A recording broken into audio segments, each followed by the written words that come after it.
Happy Easter from the diary of a griever named John Weaver, which is me. Morning, guys. It's been another long night dealing with the dog again. Up and down, up and down.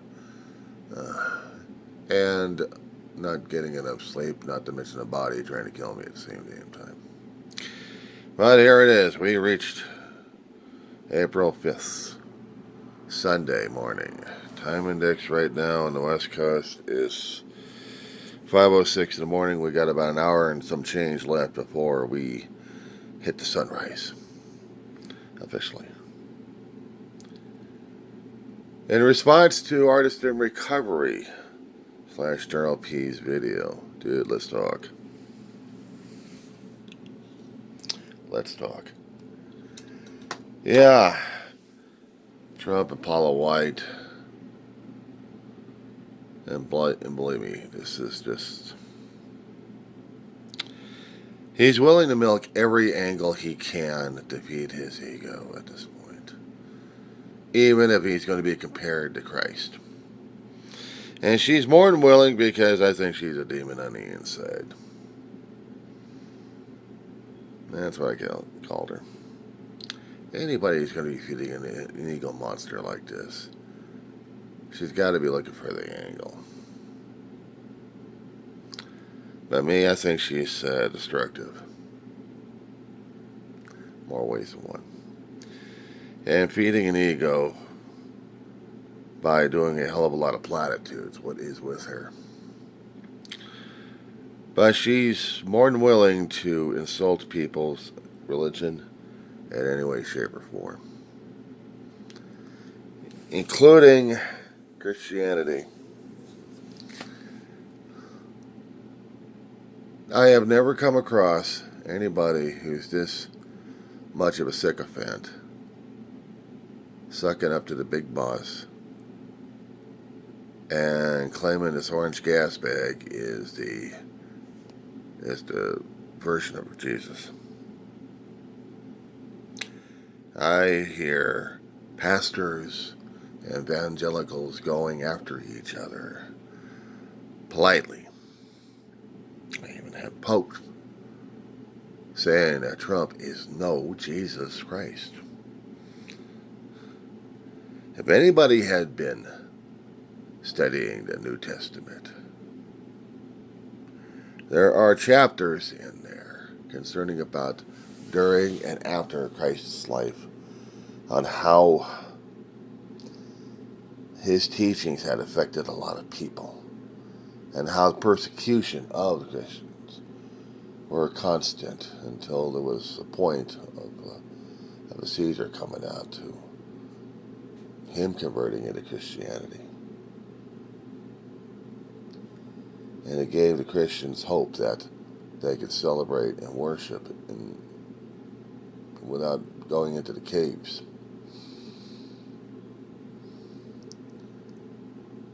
It's in this situation I'm looking at our own religion, our own faith being attacked by those who want to force it upon others and getting persecuted and ribbed for it, not to mention insulted and being killed over it overseas. And we Christians, are going after other people because we hear our pastors who want this war going on. They want religions to be died, and Christians is the only way to do it. One of the reasons why I kept picking up on the history topics over at college is to understand humanity's insanity at this point over here with religion. We're drunk on the damn thing, to the point where we are casting ourselves into the waters to go to other places and either convert or kill. You ever heard of the Spanish Inquisition? Yeah. We have religion and political leaders all going after people and saying you either convert or die. It wasn't just Spain. We even had changes in England from Catholicism into Protestant. We had civil wars just because of the political. Maybe it was also philosophical and religious as well.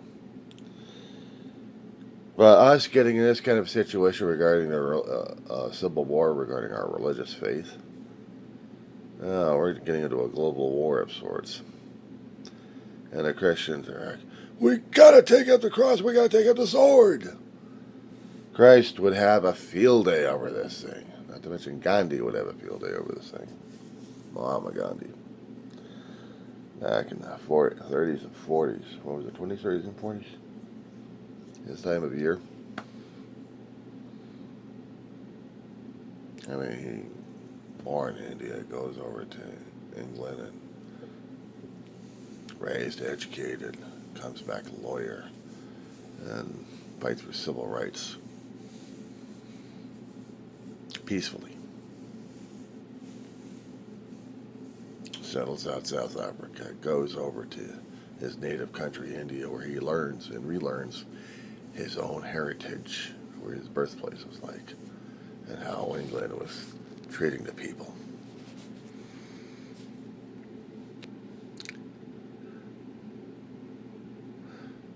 I have to admit, I had a lot of admiration for that guy.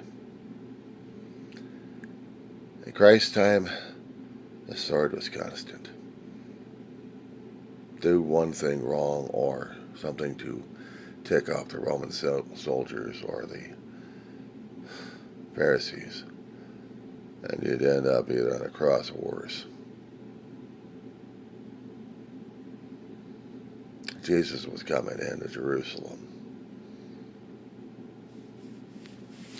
to make his point. Besides the point of his death, which he was as mortal as you and me and terrified of it. But he made his point to a lot of the Pharisees and to the Roman Empire, not to mention to the people around.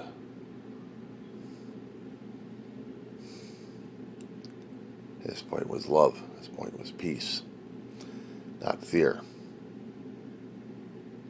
Lending a hand. Do the right thing. Well, the right thing was always the wrong thing to the guys who would force fear down people's throat in the name of their religion and the name of their political viewpoint. And we are dealing with the Roman Empire, who lived at the point of a sword.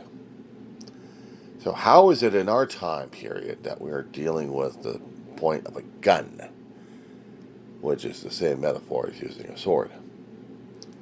And how is this possible that we are passing off Christ's lessons to people by killing them in any way, shape, or form, or imprisoning or capturing people and tossing them out of countries or locking them away in the vilest prisons we can actually create? Do it to their own sovereignty citizens. But we can go on camera, lie to the people how great a leader is who's in charge of all the misery.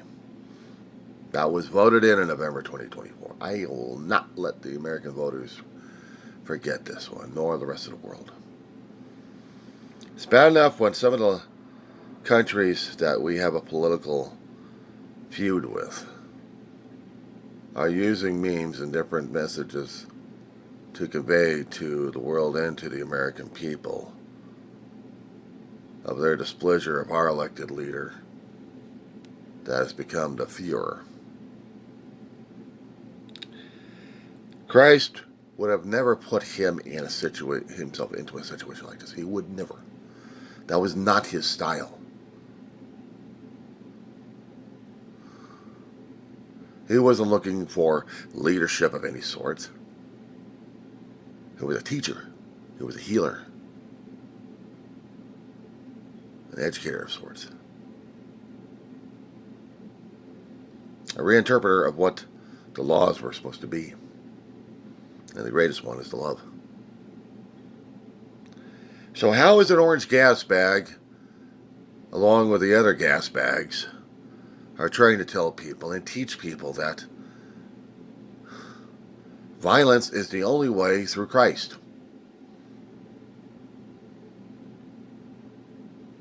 I never could quite understood it. It goes over my head. It goes over my head on this one. Because I was taught that Christ was always about love.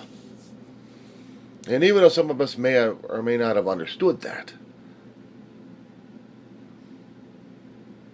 demonstrations of it was constant. I mean, there had been times, there had periods in American history that we tried. And we tried, and we tried again. But we've also gotten to the point of denying people of their faith, of their religion, of their culture, of their heritage, of whatever they were, in order just to satisfy one particular form, and that's about it. Everybody else, forget it. Can't change your color of your skin, so screw you. Can't change your language, well, we can try and mutilate you. Re-educate you.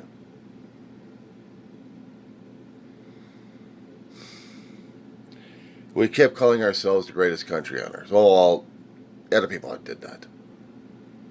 All the sycophants out there kept saying that we are the greatest country on earth. We are. With all this head gaming going on. I would have to keep asking them, why? With all the things we have done to people in our countries past. I could bring it up a lot.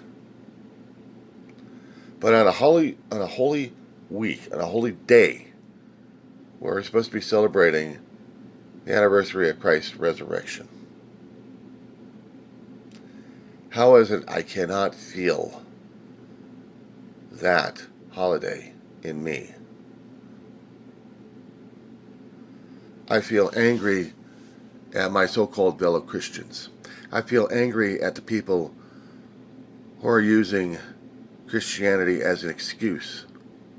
If I'm going to get blunt and gross about it, they're hiding under Christianity's skirts of their own wickedness, of their own insanity, and yet try to curse people and say you were blasphemous. Well, I'm blasphemous of yours then. And if God's got an issue with me, if Jesus has got an issue with me, they know where I live. They know who and where I am and what I am. I am here, sitting, doing this video, sending it out to you guys. I ain't perfect as hell. If I was in the Roman times, I'd be up on the cross. Just because other people didn't like what I was saying or doing. They had a thief and another guy sandwiching Jesus on the mound. I suppose I would be one of those guys right next to Jesus then. Because I got a mouth. And I don't conform and comply as much. I grew up as a nonconformist. Somebody was going to be telling me what their rules are. I said, on that one. If God was going to tell me what the rules were, God should have been talking to me directly. Because I think I knew better. But I don't. And I didn't. And I wasn't trying to break their commandments either. Conform and comply with someone else's rules or regulations. I went on you. Because it wasn't what I felt, what I thought, what I knew. And being a Christian, not someone else's Christian nationality or bullshit head games. I'm saying a Christian as a follower of Christ. See, Christ wasn't gathering sycophants. He was gathering educators, leaders. He was gathering people who could follow his example, his lessons of being kind, of being loving, of being forgiving, and not hurting. In our version of Christianity, which has been mutated so many damn times throughout human history since the death of Christ, we still haven't got it right. And in the process, I think we are destroying our country of the United States of America in more ways than one. It's not just our religion. It's our stupidity. It's our insanity. It's our saying to the rules and regulations that we already had established for the country to run. We said to it. We were the nonconformists. I grew up from the nonconformist to conforming to certain ways and certain beliefs and certain heartfelt things that mattered to me. If theoretically someone was going to be insulting me, I'm like, well, I got the other cheek. Want to try it again?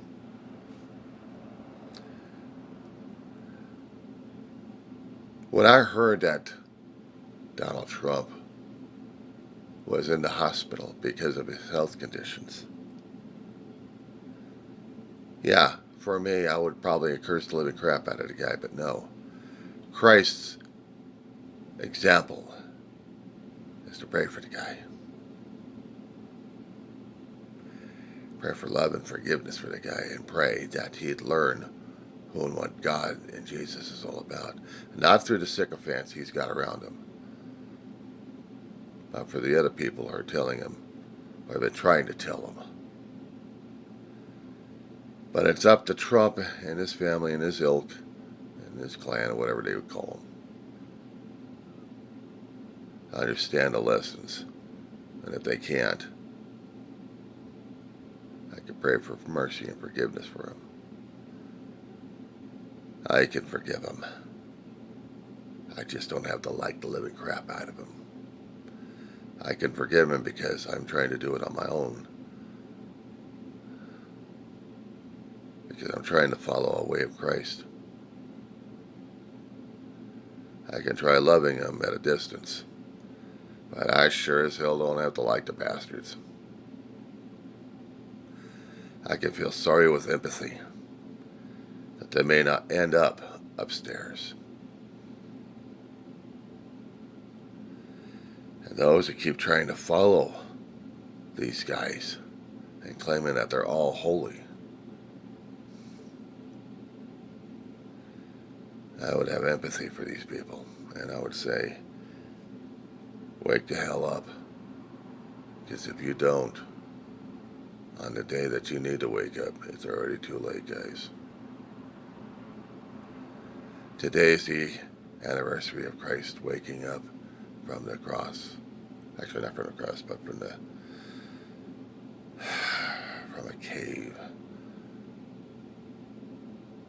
Walking among his people before he gets to be risen and tell the people what he and God are all about.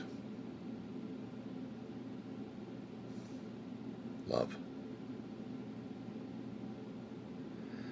That being said, guys, happy